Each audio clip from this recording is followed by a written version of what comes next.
Hi friends, welcome to my channel. இன்றைக்கி நம்ம பார்க்க போகிறது ரொம்ப healthy and tasty recipe methi chapati.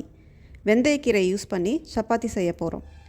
இதுக்கு ஃப்ரெஷ்ஷான வெந்தயக்கீரையை நல்லா க்ளீன் பண்ணிவிட்டு பொடியாக நறுக்கி ஒரு பவுலில் சேர்த்துக்கோங்க. அது கூட கொஞ்சம் மஞ்சத்தூள், சீரகத்தூள், தேவையான அளவு உப்பு சேர்த்துக்கோங்க. அப்புறம் 1.5 டேபிள் ஸ்பூன் நாட்டு சர்க்கரை ஆட் பண்ணிக்கோங்க.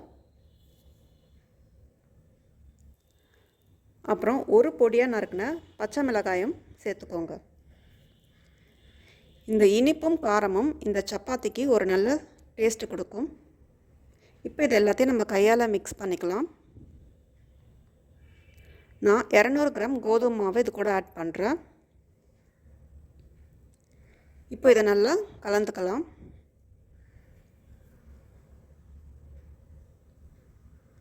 கொஞ்சம் கொஞ்சமாக வாட்டர் ஆட் பண்ணி நல்லா சாஃப்டாக பிசைஞ்சிக்கலாம்.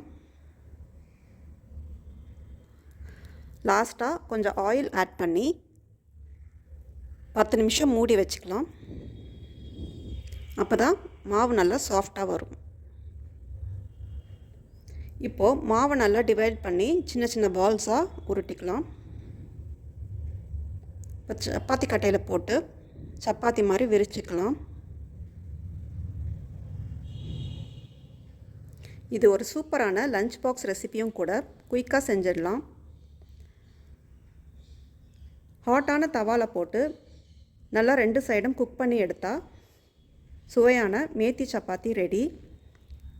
வெந்தயக்கீரையில் நிறைய பெனிஃபிட்ஸ் இருக்குது ஃப்ரெண்ட்ஸ். இது டைஜஷனை இம்ப்ரூவ் பண்ணும், பிளட் சுகர் லெவலில் கண்ட்ரோலில் வச்சுக்கும். எஸ்பெஷலாக டயபெட்டிஸ் பீப்புள் இதை ரெகுலராக எடுத்துக்கலாம். இதில் நிறைய அயன் இருக்கிறதுனால இது அனிமியா ப்ராப்ளம் இருக்கிறவங்களுக்கும் நல்லது. அப்புறம் கொலஸ்ட்ராலையும் ரெடியூஸ் பண்ணும். இது கிட்ஸுக்கு மட்டும் நல்லதில்லை, பெரியவங்களுக்கும் ரொம்ப நல்லது. இதை தால், கர்ட் கூட சிம்பிளாக நம்ம சர்வ் பண்ணலாம். தேங்க்யூ ஃபார் வாட்சிங்.